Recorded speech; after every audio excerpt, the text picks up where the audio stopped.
अगर समुद्र में 750 मीटर की गहराई से नीचे सबमरीन यानी कि पनडुब्बी जाती है तो उसमें इतना तेज विस्फोट होगा कि उसके चिथड़े उड़ जाएंगे। वहीं अगर एक नॉर्मल इंसान समुद्र में 1 किलोमीटर की गहराई से नीचे बिना ऑक्सीजन सिलेंडर के जाता है तो उसके लंग्स फट जाएंगे। वहीं अभी तक समुद्र की सबसे गहरी ज्ञात जगह चैलेंजर डीप है, जो लगभग 11 किलोमीटर की गहराई में है, जहां अब तक 8 लोग जा चुके हैं और जिंदा वापस आ चुके हैं। जबकि इतनी गहराई में किसी इंसान या मशीन का जाना जानलेवा साबित हो सकता है। अंतरिक्ष से देखने पर हमारी पृथ्वी नीले रंग की दिखाई देती है, जिसके पीछे समुद्र बहुत बड़ी वजह है। धरती के लगभग 71% हिस्से में समुद्र फैला हुआ है, जिसमें मौजूद पानी की वजह से पृथ्वी को नीला ग्रह कहा जाता है। लेकिन क्या आपने कभी सोचा है कि समुद्र के नीचे कौन सी चीज है? यहाँ हम समुद्र के अंदर नहीं बल्कि समुद्र के नीचे मौजूद चीज का पता लगाने की बात कर रहे हैं। समुद्र के नीचे क्या है? इस सवाल का जवाब जानने से पहले ये जानना जरूरी है कि समुद्र की गहराई कितनी है और यहाँ क्या कुछ गतिविधियां होती हैं। तो आइए शुरू करते हैं ये मजेदार वीडियो। समुद्र और जीवन। ये तो हम सभी जानते हैं कि धरती पर जीवन की शुरुआत समुद्र से ही हुई थी, जहाँ सूक्ष्म जीव और बैक्टीरिया ने जन्म लिया और बीतते समय के साथ जीवों की कई प्रजातियां अस्तित्व में आईं। ऐसे में ये कहना गलत नहीं होगा कि समुद्र धरती में जीवन देने वाले मुख्य तत्वों में से एक है, जिसके अंदर लाखों करोड़ों जीव जंतुओं की प्रजातियां निवास करती हैं।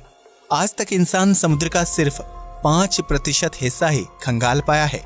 ऐसे में समुद्र के बाकी 67% हिस्से में क्या है, ये कोई नहीं जानता। लेकिन वैज्ञानिक समय समय पर समुद्र के अंदर विभिन्न चीजों की खोज करने के लिए रिसर्च करते रहते हैं, जिसके तहत इंसान एक हद तक समुद्र की गहराइयों तक पहुंचने में कामयाब हो पाया है।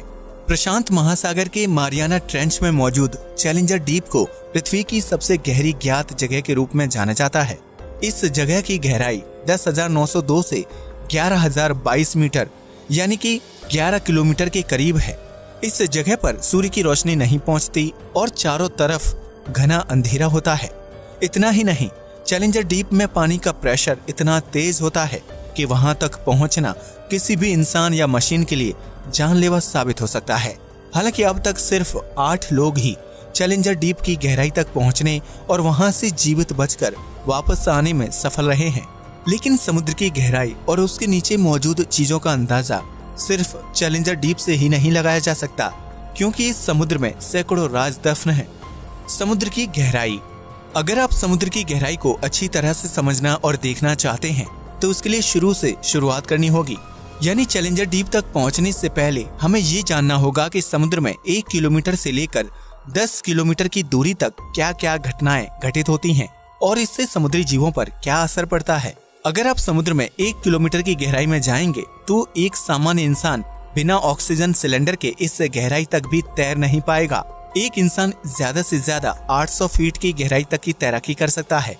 उससे नीचे जाने पर उसे सांस संबंधी समस्याएं होने लगती हैं। समुद्र में 1 किलोमीटर की गहराई पर जाने से इंसान को बेहद तेज वाटर प्रेशर का सामना करना पड़ेगा, जिसकी वजह से उसके फेफड़े भी फट सकते हैं। हालांकि जलीय जीवों के लिए यह प्रेशर बिल्कुल भी जानलेवा नहीं होता है।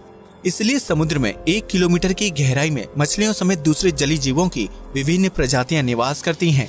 वहीं समुद्र की सबसे बड़ी शिकारी मछली यानी ब्लू व्हेल अपने शिकार की तलाश में 500 मीटर की गहराई तक जाने की क्षमता रखती है, जबकि आमतौर पर यह मछली 300 से 350 मीटर की गहराई में निवास करती है। अगर आप इससे आगे समुद्र की गहराई में जाते हैं तो आपको 750 मीटर की गहराई में पनडुब्बियां नजर आएंगी। ये पनडुब्बियां पानी के अंदर रहकर दुश्मन देश की गतिविधियों पर नजर रखती हैं, ताकि समुद्र से किसी प्रकार का हमला ना किया जा सके। लेकिन 750 मीटर से ज्यादा गहराई में जाने पर पनडुब्बी पानी का प्रेशर नहीं झेल पाती और कुछ ही मिनटों में फट जाती है। यानी 800 मीटर की गहराई तक जाने पर आपको तापमान बेहद कम महसूस होने लगेगा। यह वो जगह होगी जहां सूर्य की रोशनी ना के बराबर पहुंचती है। इसी वजह से समुद्र की उस गहराई में बेहद ठंडा तापमान होगा। लेकिन कुछ जलीय जीव उस तापमान में भी खुद को जीवित रखने की कला सीख चुके हैं। इतना ही नहीं, समुद्र में 800 मीटर की गहराई पर आपको ज्वालामुखी देखने को भी मिल सकते हैं, जिनमें विस्फोट भी होता है और ज्वालामुखी से निकलने वाली गर्मी जलीय जीवों को जिंदा रहने में मदद करती है। इस तरह समुद्र की गहराइयों में 11,022 मीटर तक पहुंचने के बाद आपको घनघोर अंधेरा दिखाई देगा और यही वो जगह होगी जिसे हम सभी चैलेंजर डीप के नाम से जानते हैं। ये गहराई इतनी ज्यादा है कि अगर दुनिया के सबसे बड़े पहाड़ यानी माउंट एवरेस्ट को चैलेंजर डीप में उल्टा डाल दिया जाए तो उसकी चोटी भी चैलेंजर डीप की गहराई को छू नहीं पाएगी और 3 किलोमीटर की दूरी पर रुक जाएगी। हालांकि वैज्ञानिकों द्वारा निर्मित कुछ एडवांस मशीनें चैलेंजर डीप की गहराई तक पहुंचने में सफल हो पाई हैं ताकि वहां के माहौल का पता लगाया जा सके। लेकिन चैलेंजर डीप के बाद समुद्र के नीचे क्या है, ये सवाल अभी भी जस के तस बना हुआ है। क्या है समुद्र के नीचे?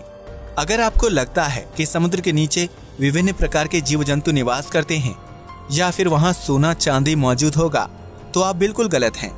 समुद्र के नीचे क्या है ये जानने से पहले पृथ्वी की संरचना को समझना बेहद जरूरी है, क्योंकि पृथ्वी की संरचना ही ये तय करेगी कि समुद्र के निचले हिस्से में क्या कुछ मौजूद है।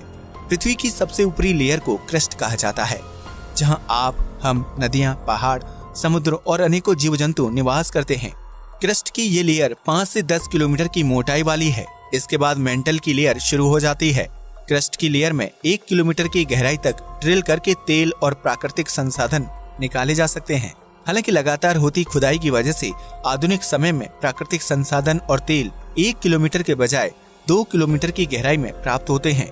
इसी तरह समुद्र की गहराई में रहने वाले जीव जब मर जाते हैं तो उनकी बॉडी सालों साल तक पानी में डिकम्पोज होती है और आखिर में कच्चे तेल में तब्दील हो जाती है। लेकिन इसका मतलब ये नहीं है कि समुद्र के नीचे कच्चा तेल मौजूद है, क्योंकि डिकम्पोज की प्रक्रिया सालों साल चलती है। ऐसे में इतनी ज्यादा मात्रा में तेल का निर्माण तो संभव नहीं है। फिर समुद्र के नीचे क्या है? असल में समुद्र के नीचे भी पानी ही पानी मौजूद है, लेकिन ये पानी समुद्र से नहीं आता है। पृथ्वी की संरचना और यहाँ जीवन की शुरुआत होने से पहले वातावरण तैयार हुआ और मौसमी चक्र की शुरुआत हुई, जिसके परिणाम स्वरूप धरती पर सालों साल तक बरसात होती रही। आसमान से बरसते इस पानी को पृथ्वी के जमीनी हिस्से ने काफी गहराई तक सोख लिया। वहीं बरसात का कुछ पानी नदियों और झरनों में मिलकर सीधा समुद्र में चला जाता था। जमीन द्वारा सोखे गए पानी को पहले कुएं, हैंडपंप की मदद से इंसान द्वारा निकाला गया, जबकि अब बोरवेल की मदद से जमीनी पानी को बाहर निकालकर इस्तेमाल किया जा रहा है। हालांकि पृथ्वी पर इंसान का इतिहास ज्यादा पुराना नहीं है, जबकि धरती पर करोड़ों साल तक बरसात होती रही। ऐसे में सवाल खड़ा होता है कि आखिर इतने सालों तक पृथ्वी पर बरसने वाला पानी कहाँ गया? तो इसका जवाब है समुद्र के नीचे। जी हाँ, आपने बिल्कुल सही सुना। समुद्र के नीचे कुछ और नहीं बल्कि सालों साल से इकट्ठा हुआ बरसात का पानी मौजूद है। आसमान से बरसा ये पानी जमीन के अंदर समुद्र के नीचे बराबर मात्रा में फैला हुआ है और सालों से स्टोर है। करोड़ों साल तक चले जल चक्र के कारण ये पानी क्रस्ट के नीचे और मेंटल के ऊपरी हिस्से में जाकर जमा हो गया। इन्हीं दो लेयर्स के बीच हमारा समुद्र भी मौजूद है।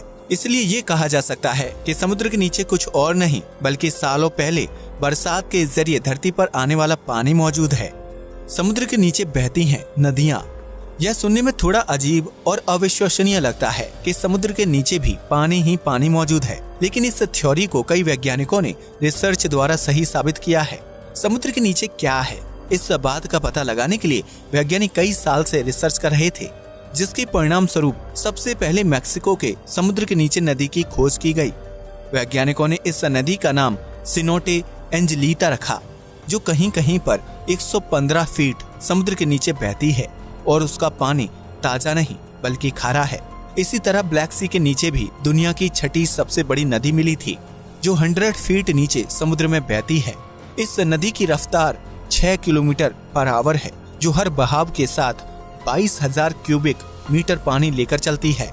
वैज्ञानिकों का मानना है कि सालों साल से समुद्र के नीचे इकट्ठा इस जल को समुद्री लहरों और सूर्य के प्रकाश की वजह से गति मिलती है, जिसकी वजह से यह पानी नदियों में तब्दील हो जाता है। हालांकि वैज्ञानिकों का मानना है कि समुद्र के नीचे पानी सिर्फ एक जगह जमा या नदियों के रूप में ही नहीं है, बल्कि यह झरनों के रूप में भी हो सकता है। समुद्र के नीचे कैसे बहती हैं नदियाँ? वैज्ञानिकों ने जब इस बात का पता लगाया कि समुद्र के नीचे नदियाँ बहती हैं, तो उनके बहाव के पीछे की वजह जानने के लिए लोग उत्साहित होने लगे। ऐसे में रिसर्च से पता चला कि समुद्र के नीचे नदी का निर्माण होने के लिए समुद्री पानी की डेंसिटी यानी कि घनत्व, धरती का घूमना और तापमान जिम्मेदार होता है। जब एक जैसी डेंसिटी वाले समुद्री पानी की मात्रा आपस में मिलती है तो उससे समुद्र के नीचे जमा पानी में नई धाराएं बनने लगती हैं। ये छोटी छोटी धाराएं एक साथ मिलकर बड़ी धारा का निर्माण करती हैं, जिसके परिणाम स्वरूप समुद्र के नीचे नदियां बहने लगती हैं। इसके अलावा समुद्र में सूर्य की रोशनी अलग अलग जगहों पर अलग अलग प्रकार से पड़ती है। ऐसे में समुद्र में किसी हिस्से का पानी बेहद ठंडा होता है तो किसी जगह पानी बेहद गर्म होता है। समुद्री पानी के तापमान में इस तरह की विभिन्नता की वजह से समुद्र के नीचे जमा पानी में धाराएं या हलचल पैदा होती है, जिसके बाद समुद्र के नीचे नदी का निर्माण हो जाता है। हालांकि इन दो कारणों के विपरीत समुद्र के नीचे नदियों का निर्माण होने के लिए धरती के घूमने की प्रक्रिया को सबसे ज्यादा जिम्मेदार माना जाता है। पृथ्वी लगातार अपनी धुरी पर घूमती रहती है, जिसकी वजह से जमीन के अंदर जमा पानी में कंपन और हलचल होती है। यही हलचल छोटी छोटी धाराओं को जन्म देती है, जिससे एक बड़ी धारा का निर्माण होता है और परिणाम स्वरूप समुद्र के नीचे नदियां बहने लगती हैं। समुद्र के नीचे धरती के घूमने की वजह से निर्मित होने वाली सबसे बड़ी नदी को गल्फ धारा के नाम से जाना जाता है। यह नदी इतनी बड़ी है कि अगर दुनिया के सभी नदियों का पानी एक साथ मिला दिया जाए तब भी गल्फ की धारा का आकार बड़ा ही होगा। इस धारा में बहने वाले पानी को अंतरिक्ष में घूम रही सैटेलाइट से भी आसानी से देखा जा सकता है, क्योंकि इसका नीला रंग जल्दी से ध्यान खींचता है। इसलिए यह कहना गलत नहीं होगा कि मौसमी चक्र की वजह से धरती पर सालों साल तक वर्षा हुई और उसका पानी धरती के अंदरूनी हिस्सों में जाकर इकट्ठा हो गया। वर्तमान में यही पानी समुद्र के नीचे नदियों और झीलों के रूप में बह रहा है। अब तो आप समझ ही गए होंगे कि समुद्र के नीचे क्या है और वह समुद्र के निचले हिस्से तक कैसे पहुंचा। यकीनन पृथ्वी के निर्माण से लेकर उसकी संरचना और वास्तविक स्थिति सब कुछ बहुत ही रहस्यमयी है, जिन्हें सुलझाने का प्रयास इंसान सालों से कर रहा है। अब ये देखना दिलचस्प होगा कि समुद्र के नीचे मौजूद पानी में भी जीवन संभव है या नहीं। इस बारे में आपकी क्या राय है? कमेंट सेक्शन में जरूर बताइएगा। नमस्कार दोस्तों।